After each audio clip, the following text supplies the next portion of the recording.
Alright, update with the turbo and dump pipe. Was just gasket matching the exhaust housing. So what I did was took cardstock, put it on the manifold, traced out the hole from the manifold, put it over here, sharpied it, then went to town with these little bits, a die grinder, and then flat sanding wheels, and just kind of polished it and expanded it. It looks really good. You don't need to do that, but why not? I also drilled out the wastegate to be a lot bigger, so and ported it. But I heard if you don't do this, the hole's not big enough to let all the gases escape, and then you get boost creep because it's not enough, too much pressure built up or whatever, and boost creep will lead to blown motors. So there's that. That came up pretty good. A couple hours of grinding and going back and forth, and then test fit the dump pipe on there. Got the stud kit on there, fit really well. Test fit the dump pipe on there, and the dump pipe wouldn't go because it's got this separator between the wastegate and then the exhaust. So I had to cut that channel out quite a bit. I didn't want to do that, but I had to for it to fit on there. So it fits on perfect now. Then when I fit that on there, and hopefully you can see this. Can't really see it, but with the dump pipe on there, there's more that I wanted to grind out. So then I rounded that because it was just going into a flat surface, and kind of just want everything to be efficient, flowing. So kind of went and grinded that out as well, and then sanded it and whatnot. Since I was already here doing it, so everything flows smooth.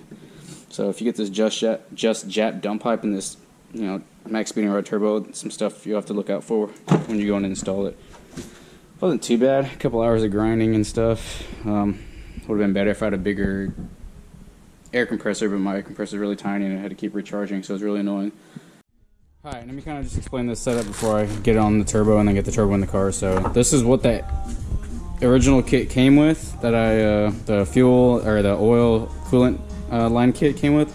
Just a straight feed off the, this will be the drain. So the issue I was having is that it had to bend immediately to go down to the block, and it just wasn't working. I didn't feel comfortable using it because this is all gravity fed. There's nothing, so if there's any kinks or anything preventing it, the oil will get blocked up and then just cause issues. So when I went to Amazon, found this piece, bolts up to 51 mil center of bolt to bolt. That has an AN fitting on it, and then I got this 45, so I can put this on there and angle the 45 wherever, and hopefully I don't want to do a straight 90 off the turbo because it's still, I don't know, I may end up going to that. Thank God for Amazon Prime, so I could just test this out. If it don't work, send it and try and get a different one. So I'll get this installed in the turbo, get on the car, and then start messing around and I come back. I can finally talk about the setup that eventually worked with the turbo. I ended up having to do a 90-degree elbow off the turbo instead of a 45 or straight because there's just no clearance. It hits the it hits right here. It hits right here. If you do a 45, it runs into that. If you go straight and then try and bend the drain tube, it just doesn't work. So you got to do a straight. You got to do a straight 90. Straight 90 off the bottom of the turbo, like this. Alright, so I went and wrapped this with some titanium wrap I just got from like O'Reilly's or something. This is like the 2x25 foot roll, and I use the whole thing. It was not the greatest job, but it's kind of hard doing it with these like little, I should have cut these off, but kind of don't want to spend the time cutting all these little notches off and stuff. So it's kind of hard to wrap this thing because it's awkward shape. Easier to wrap a header, but I don't have this stock heat shield, so that's why I'm doing this, because some of the lines are gonna run by here. So clean the surfaces on everything with the little die grinder and wire wheel. So we're gonna go ahead and install this on the car. So we'll go ahead and get the gasket on. This is just a multi-layer MLS gasket from Amazon. It's like 30 bucks versus like, I don't know, 50 from Nissan. So kind of a pain to install this with the multiple layers. Alright, grab the manifold.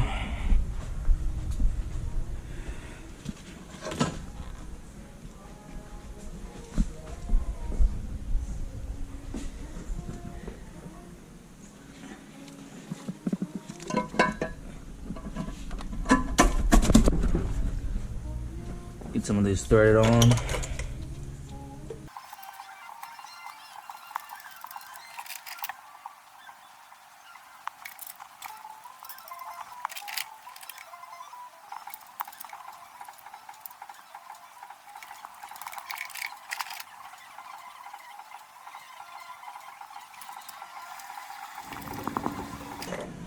Alright, we'll go ahead and get these snugged down and then move on to the turbo.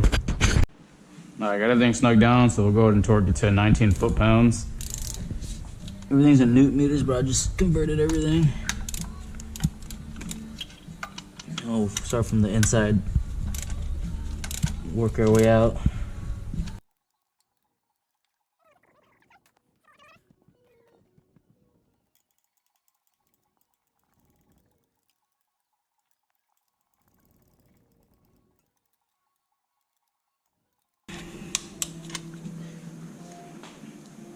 Alright, there's everything.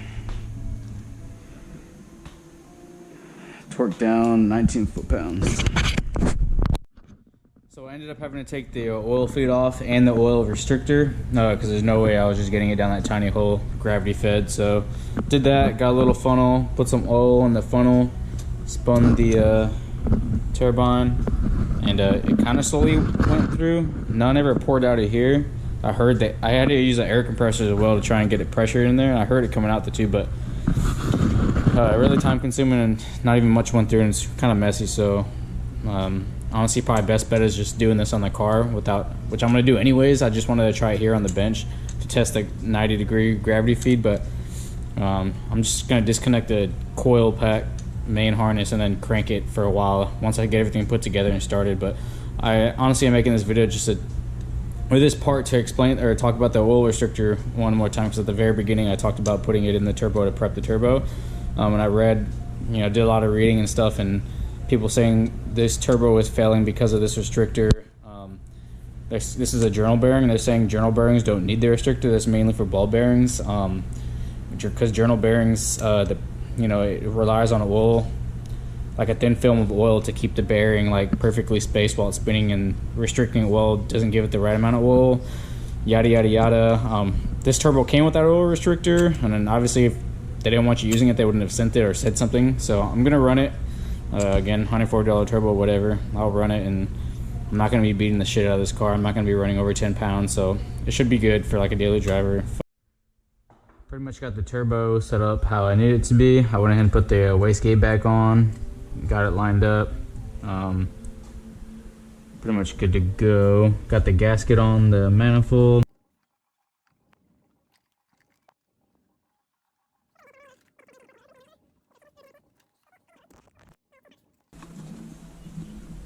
Looks like we're good, so we'll go ahead and get this torqued down and try and get that coolant feed line on. Well, let me see if I can get it on right now. It'll be kind of tricky. I don't know if you'll be able to see it. Can you see it? Right here, down there. Maybe, maybe not. It's in a really shitty spot.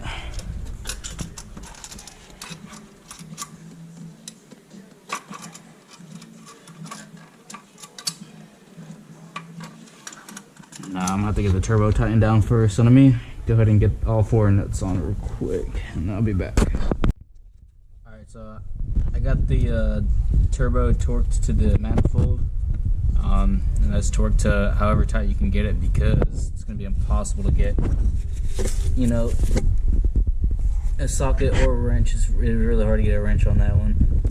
The only one you can get a socket on is this one, and that's it. The other ones have too much stuff around it, so I just cranked on them with a 17 mil and hope for the best. So also got the turbo joint hooked up. Just want to show you all the angle. There it is into the block.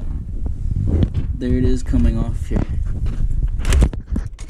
Turbo at a 90, just so you can see how almost level it is. It's got a gravity drain into that, so it works out. You got a 90 coming off the turbo to the 45 in the block, and hopefully that'll do the trick. So continue moving forward. One thing I forgot was these locking tabs. You put the manifold washer on, then you put these on each side, tighten it down, and then you bend these tabs over. I went ahead and did it off camera.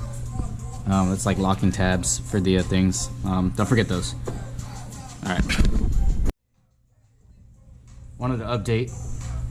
do an update for the lines after like hours of extensive research and a bunch of diagrams and whatnot. I didn't change it up, I just 100% confirmed that what I had talked about for the coolant feed earlier on the block, that is going to be the coolant feed, and stock turbos on GTTs use the coolant feed from the block to the turbo, and then the coolant drain goes around and hooks up to the intake, the lower intake plenum, right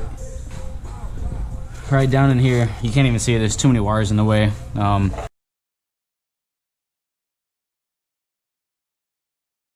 Back that way, and that's the stock coolant drain from the turbo. So if you're using the GTT intake, there's your whole coolant feed and drain setup, like easy. 100%. I spent hours researching that. I know most people will, you know, delete the coolant or the coolant feed into the throttle body or whatever. I'm not doing that. I'm keeping all that stock, so I can 100% confirm that that's gonna work. However, what I had wrong was the coolant feed is on the side, or the nip fitting outside the turbo versus the inside. I thought the coolant feed was on the inside of the turbo facing the engine. That's the coolant drain. Coolant feed's on this side, coolant drains on that side, so I had to swap those. But either other than that, I'm good to go. That's how you hook your coolant feed and drain up. So got ahead of myself again. I got the downpipe back from a exhaust shop or welding shop. They welded the O2 sensor bung on for me. I got it titanium exhaust wrapped and installed, so kind of show that real quick. Fitment's pretty good, bolted right up. So only issue is there's a mount from the transmission that went to the old downpipe, but this one doesn't match up. I'm assuming because it's from a GTT. So I gotta figure something out with that. Maybe get a custom bracket made or something. So not that big of a deal for now. And then that's where see if you can see it. That's where I put the O2 bung. So many inches down from the turbo is what AEM's instructions say, due to like the heat, I guess, or the velocity of the exhaust come out, whatever. That's where I put it. All wrapped up nice, good to go. Exhaust done, and we'll move on.